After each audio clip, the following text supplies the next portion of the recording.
E aí pessoal, hoje eu vou falar para vocês sobre construtores, esse método tão especial que está presente aí em todas as nossas classes. E você ainda vai aprender como os nossos programas trabalham com a memória, heap, stack, o uso da palavra this, e a gente vai falar mais um pouquinho também sobre os tipos de dados. Então vamos lá para o código. Bom, vamos começar por aqui. Eu estou com um projeto console simples aqui e a gente vai começar criando uma nova classe chamada cliente. Para quem não conhece, esse prop que vocês viram digitando aqui, ele é um atalho para o Visual Studio já criar para você propriedade. Então ele já faz esse moldezinho, você só altera o tipo de dados se precisar, no meu caso não precisa.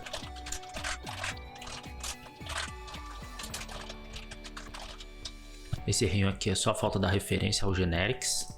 Vamos lá. Então ele já incluiu aqui em cima. Essa classe aqui é uma coisa bem simples, só realmente para efeito didático. Então a gente tem aqui o código, o nome e uma lista de inteiros que representam os pedidos.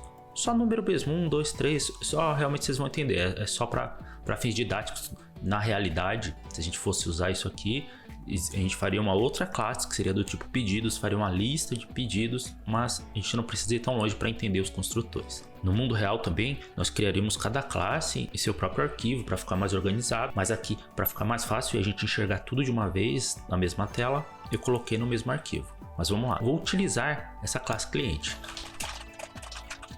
Vou criar também uma forma da gente exibir esse cliente na tela, mas um atalho, caso você não conheça, CW, ele vai fazer o console writeLine, que eu vou usar a interpolação de string.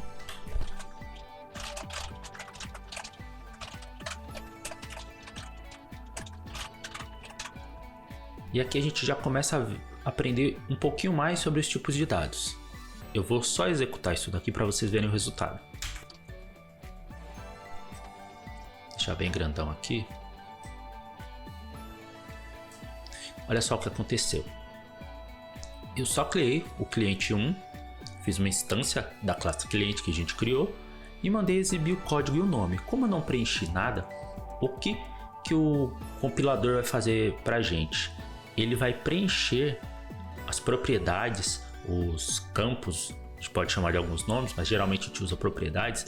Ele vai preencher as propriedades com os valores padrão. O que isso quer dizer? Vamos baixar um pouquinho mais aqui, ó. O código é um inteiro e o nome é uma string. Um inteiro, ele é um valor, ele é um que a gente chama de tipo por valor. Um tipo por valor, para facilitar, são os tipos de dados. E aí, já fazendo mais um parênteses, eu vou deixar linkado aqui no vídeo um outro vídeo que eu falo sobre classes e um outro que eu falo sobre tipo de dados. Se ficar muito confuso para você esse vídeo, vai nesses dois vídeos que eu estou falando, assiste, dá uma estudada e aí você volta para cá que vai dar uma clareada. Então, o que são os tipos por valor? São os tipos mais simples, a gente costuma dizer. Então, em geral, números, booleanos, verdadeiro ou falso. Eles, quando são criados e não são utilizados, o compilador vai dar um valor padrão para eles. Então, o inteiro ele vai vir com valor 0. E a gente pode ver aqui no código que mesmo sem eu colocar código algum, porque eu só criei o cliente, ele já preencheu com 0. Então ele já vem preenchido por definição. Um booleano, por exemplo, se eu colocasse aqui talvez cliente ativo ou não, seria verdadeiro ou falso, ele já viria preenchido com falso. E o nome? O nome é uma string. String é um tipo por referência. Então, se você assistiu esses vídeos que eu mostrei para vocês aí, vocês vão ver que quando a gente inicia o programa, ele ocupa um espaço na memória. E esse espaço na memória, ele ainda tem uma divisão entre o que é heap e o que é stack. A stack, ele é um lugar menor do que a heap dentro desse espaço de memória que é dado ao nosso programa. E a stack, ele é de acesso mais rápido. Só que como ele é menor, a gente coloca lá pouca coisa, até para que ele seja mais rápido de encontrar qualquer coisa lá dentro. Então, quando a gente cria ali um código que é um inteiro, o inteiro, por ser tipo de valor, ele é jogado lá na stack. Já a string, como se espera de uma string algo maior eu digo em tamanho utilizado na memória, espaço na memória, a variável é criada na heap, onde ela tem mais espaço, e a referência a ela é colocada na stack. O que quer dizer isso? Quando Quando a gente chegar nessa linha onde eu preciso, olha, vai lá no cliente 1 e olha o nome. Como que esse valor vai ser encontrado lá dentro da memória? Na stack, aquele lugar menor e mais rápido, existe uma referência, por isso é tipo de por referência. Referência ao quê? Seria o endereço dele. Então, na stack eu coloco o endereço onde ele vai ser encontrado na heap. A gente acha as coisas tão rápido na stack que o programa ele vai lá na stack, olha o endereço, vai lá na heap e acha o valor. E aí onde realmente estaria o nome do cliente se eu tivesse colocado. Mas, por definição, quando a gente cria uma variável, um tipo de referência, não é preenchido para a gente. Como vocês podem ver aqui, ó, o nome está vazio. Mas não está vazio porque simplesmente, vamos dizer, não tem caracteres. Eu vou mostrar para vocês o que isso quer dizer. Vamos parar aqui o programa. E agora vamos executar. Coloquei esse ponto de parada aqui para vocês verem o que acontece. Então olha lá. A gente instanciou aqui o cliente 1, que é do tipo cliente. Olha o código 0, como a gente viu. E o nome? O nome ele está como nulo. Então olha só. Não deu erro porque nessa parte do código o nulo não é um problema. Ele vai tentar converter para string e vai deixar ali uma string vazia. Não dá erro, o que não necessariamente é bom, porque a gente pode passar um problema aqui sem sequer perceber e só perceber quando esse programa estiver em uso. Mas olha só o que vai acontecer nesse caso aqui.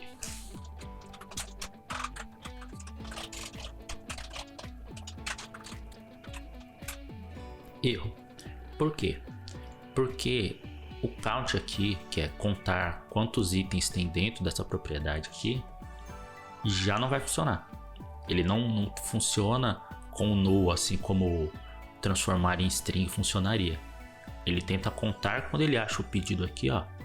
Ele dá esse erro de nulo, no reference exception. Então não pode ter nulo aqui. E como que a gente pode consertar isso? Nós podemos resolver isso utilizando o construtor.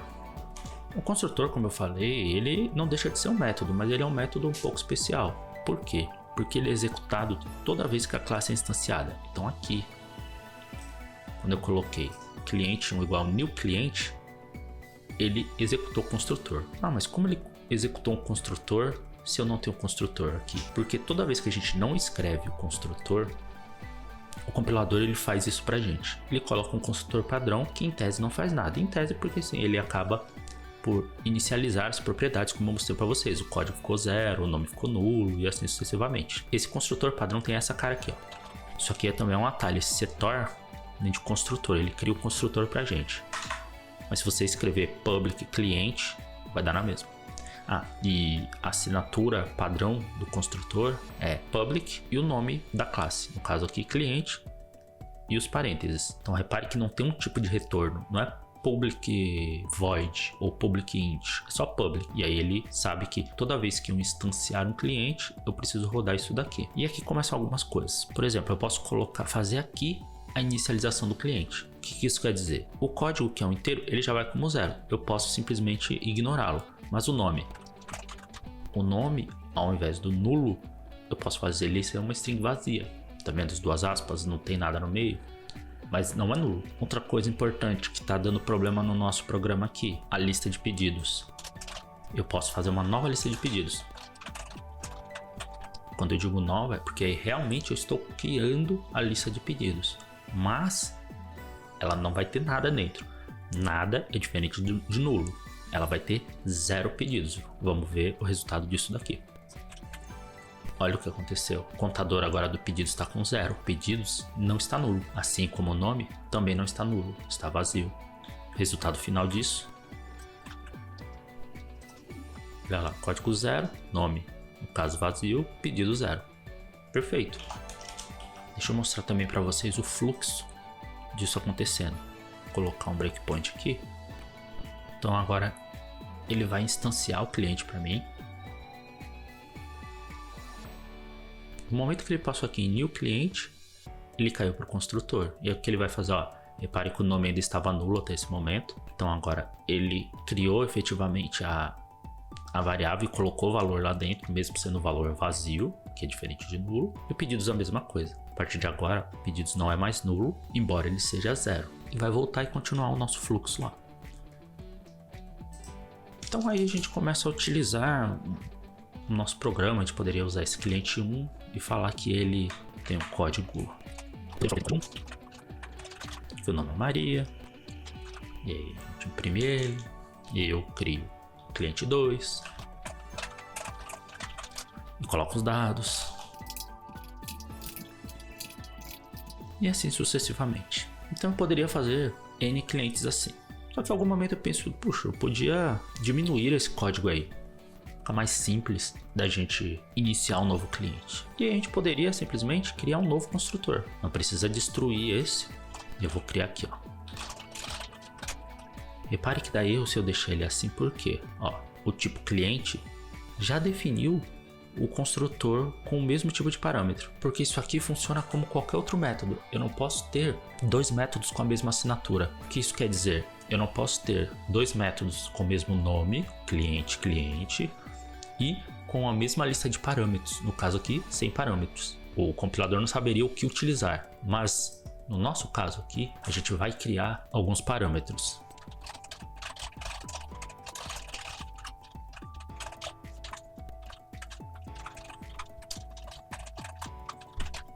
E agora eu posso criar um novo cliente da seguinte forma. Olha o detalhezinho aqui. Quando eu abro parênteses, ele já me mostra agora um de 2, que são os construtores dessa classe. Então eu tenho um construtor sem parâmetros, como a gente pode ver pelos parênteses aqui, vazio, seria esse primeiro construtor do cliente. E o próximo, onde ele até me informa, olha, eu recebo aqui um código cliente inteiro e um nome cliente, que é uma string, que vocês podem ver que é a nossa assinatura aqui. Vou passar agora, já posso passar direto aqui. Normal, funcionou normalmente. Cliente 3, cliente, passei o código e o nome. Vamos ver esse funcionamento. Deixa eu copiar aqui. Lembrando que eu não estou imprimindo 2 aqui, simplesmente porque não é necessário no nosso exemplo. Vamos rodar.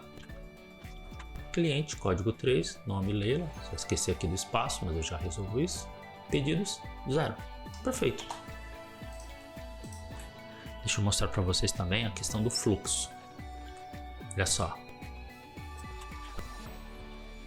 Agora, quando eu crio o cliente através deste construtor, ele não chama mais o primeiro construtor. Ele vem direto aqui. A gente pode ver aqui pela stack. Olha só. Ele pulou daqui, ó, do meu cliente 3 aqui, ó, direto para cá. Eu vou seguir aqui, ó, passo a passo, só para vocês verem que ele não volta para cá. Vou até colocar um outro breakpoint aqui. Ó, passou direto e acabou. Ele não vem para cá. Quem vai parar aqui é o cliente 1 e o cliente 2, porque eles estão instanciando a classe através do construtor sem parâmetros. Só vem para cá quem chamar um construtor sem parâmetro. Quem chamar com 2 parâmetros, vem para cá. Uma coisa importante também de vocês saberem é, a partir do momento que eu criei construtor, esse construtor padrão, ele não vai ser criado pra gente. Vou comentar ele aqui. Olha o que acontece aqui em cima. Automaticamente dá erro. E o erro é, você não está dando os argumentos, no caso aqui, para os parâmetros que o construtor exige. Porque só tem, nesse momento, como eu comentei aqui, ó, o construtor padrão, ele não sabe o que fazer quando você instancia sem passar parâmetros.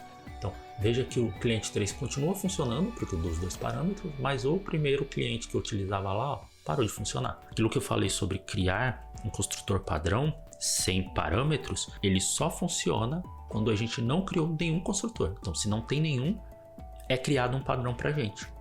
Agora, se a gente criou qualquer construtor, isso já não acontece mais. Então, vamos voltar isso aqui. Voltou a funcionar lá em cima. E agora, olhando o nosso programa, a gente pensou, puxa, poderíamos deixar isso aqui um pouco melhor.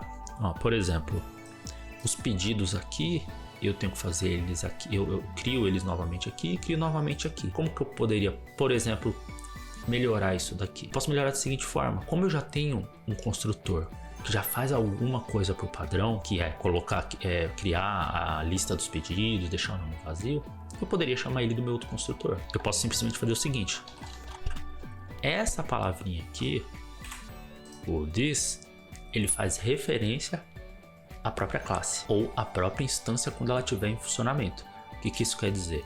O this significa o próprio cliente. Se a gente colocar o mouse em cima, a gente vê ali, cliente.cliente. No caso aqui, como eu estou com parênteses sem parâmetros, eu sei que é o construtor sem parâmetros. O que vai acontecer no nosso código fazendo isso? Eu vou tirar até o pedidos daqui, porque eu não preciso mais dele, na verdade eu vou apagar.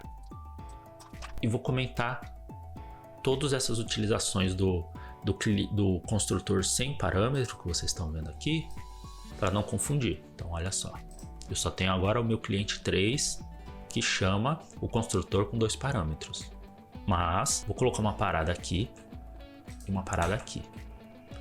Olha só o que vai acontecer. Vou colocar uma parada aqui também para a gente poder ver direito. O programa está executando, parou aqui. Eu ainda não criei o cliente 3, olha só, tá como nulo. Tá como nulo. Vou criar agora. Ele chamou corretamente o construtor com 2 parâmetros. Ele ainda não entrou aqui na execução do construtor em si. Ele encontrou o this primeiro.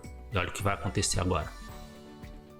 O this, sem parâmetros, chamou o construtor correto, que a gente pediu.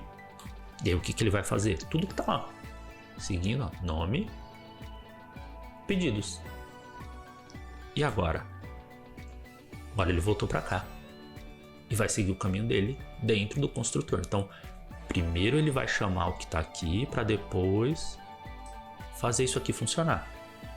Tanto é assim que se fosse o contrário, ele fizesse primeiro aqui, a gente colocaria um nome e depois ele apagaria esse nome ali em cima vazio. Não, ele faz tudo certinho. Então agora o código ganhou 3 que eu passei aqui em cima e o nome que eu estou passando aqui em cima também está vindo para cá, nome. Tudo funciona perfeitamente. Código, nome, pedidos.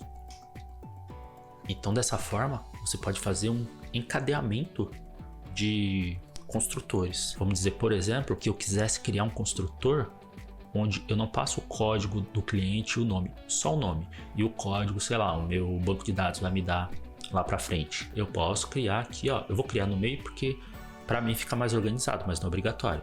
Organizado da seguinte forma, eu tenho esse construtor sem parâmetros, agora eu vou ter um construtor com um parâmetro. Vou copiar para ficar mais rápido.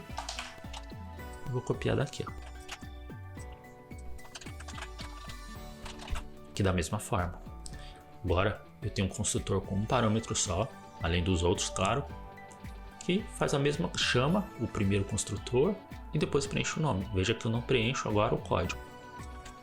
Se eu rodar aqui vou só mudar esse 3 mesmo. Ó, vou tirar aqui, ó.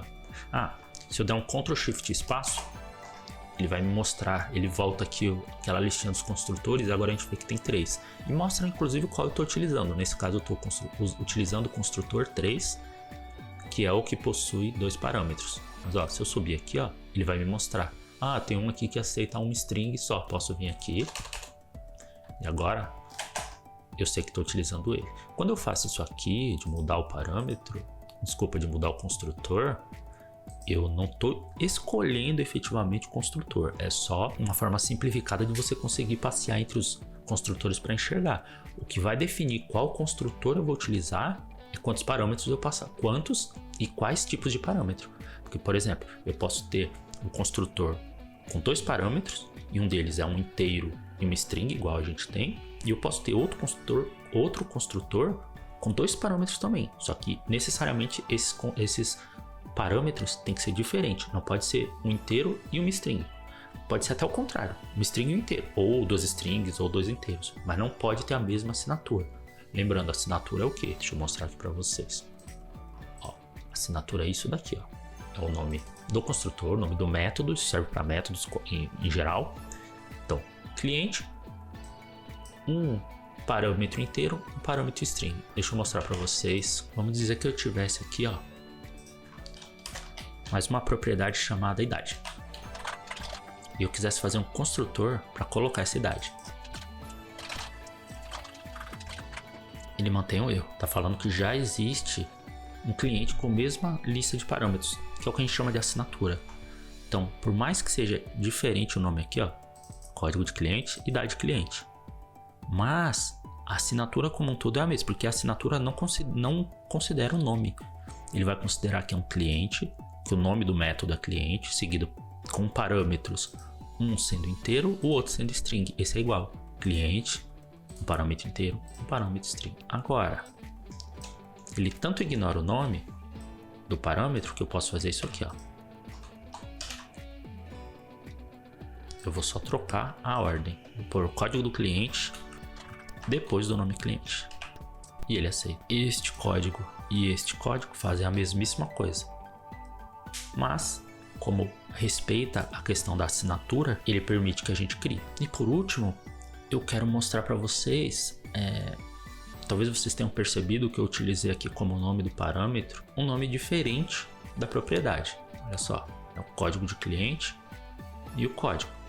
O parâmetro é código cliente e a propriedade lá é código. Normalmente eu não faço isso. Eu coloquei só para não confundir vocês, mas eu poderia utilizar, por convenção, a gente utiliza o nome do parâmetro em minúscula.